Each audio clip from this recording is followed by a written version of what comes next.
those of you that have been covering the last couple sessions, and particularly the last couple years, it has been a drastic improvement as far as the debate, people listening, and what we've been able to do so far.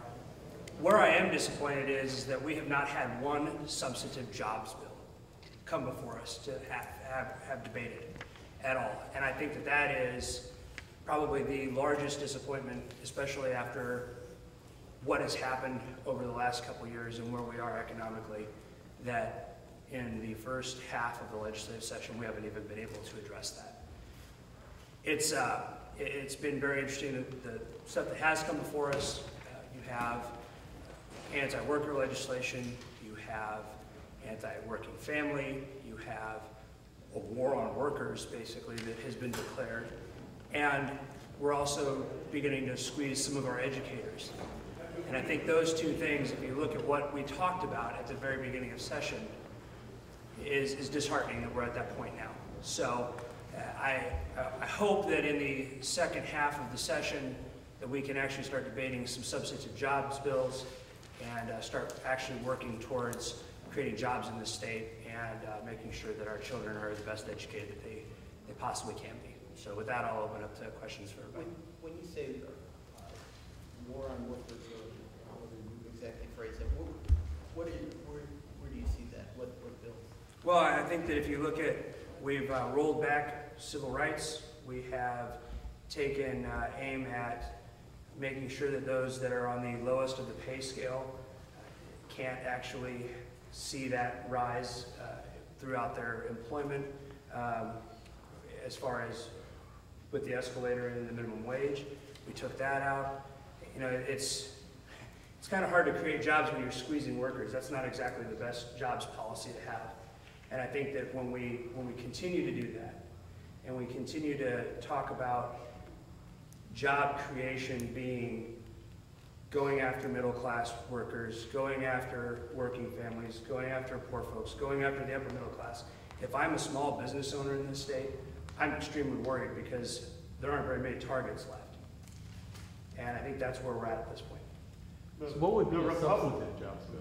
Well, I think you look at, we have the data centers bill that hasn't seen the light of day. We have the Compete Missouri bill that sat on inside the EcoDevo committee and just now began to get hearings.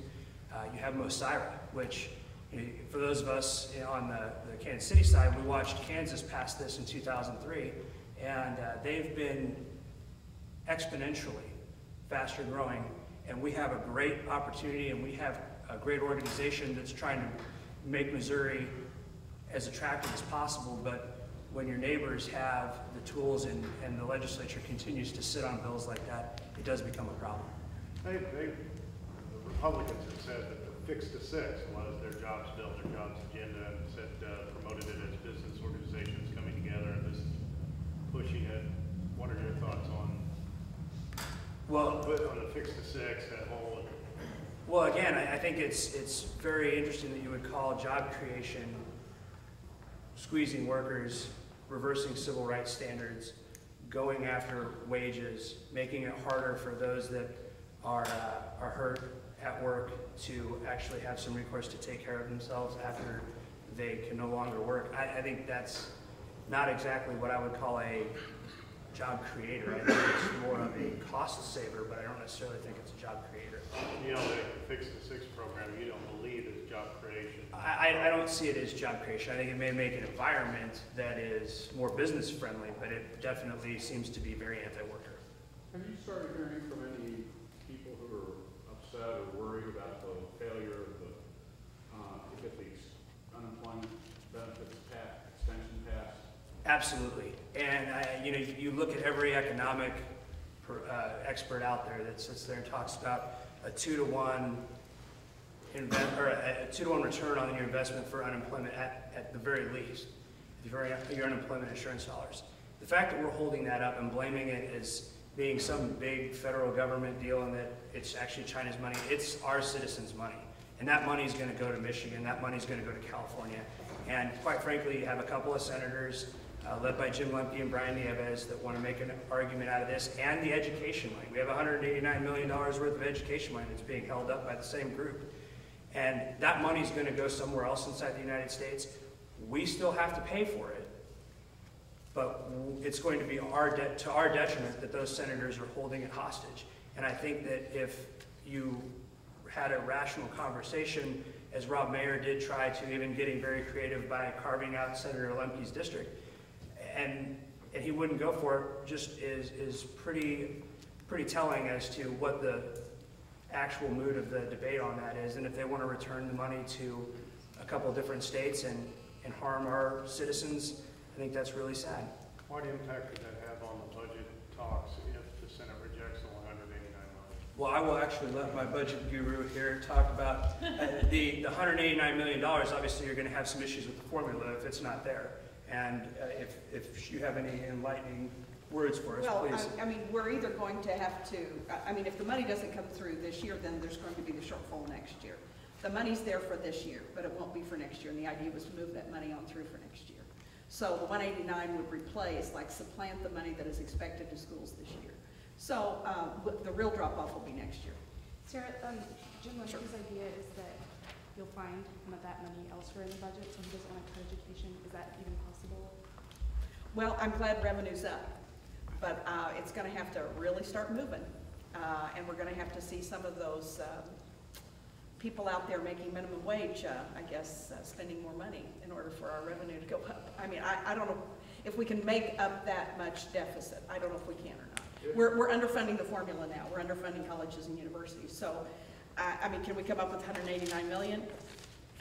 I don't know that answer. That spend money that the Senate clearly will not allow the state to keep. Well, they won't be spending it that way. What it will be, if they don't pass the 189 will come into the current budget to push the current money out till next year. So the money will stay there.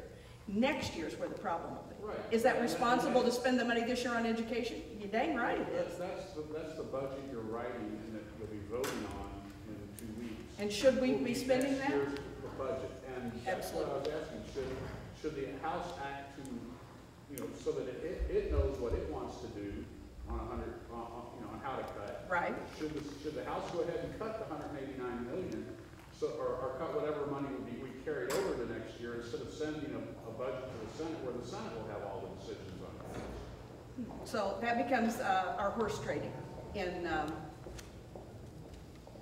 conference committee. I think we have to stand by what the House believes. And I will tell you, based on our last budget, our budget committee and the way we work together, we have similar beliefs in what we stand for, and we care about education. We care about putting every penny we can find in education, whether it's K-12 or higher education. So I don't see us cutting 189 million out of education and letting it just have a hole there for this year. Representative Lemke, were You you bet. surprised by how the budget process went? No, because Representative Sylvie is a gentleman. He's easy to work with. He's been cooperative. He's been willing to listen. And we don't have a lot of money to argue over. We might go start there, but I will give him a great deal of credit for the manner in which he dealt with the minority party this year.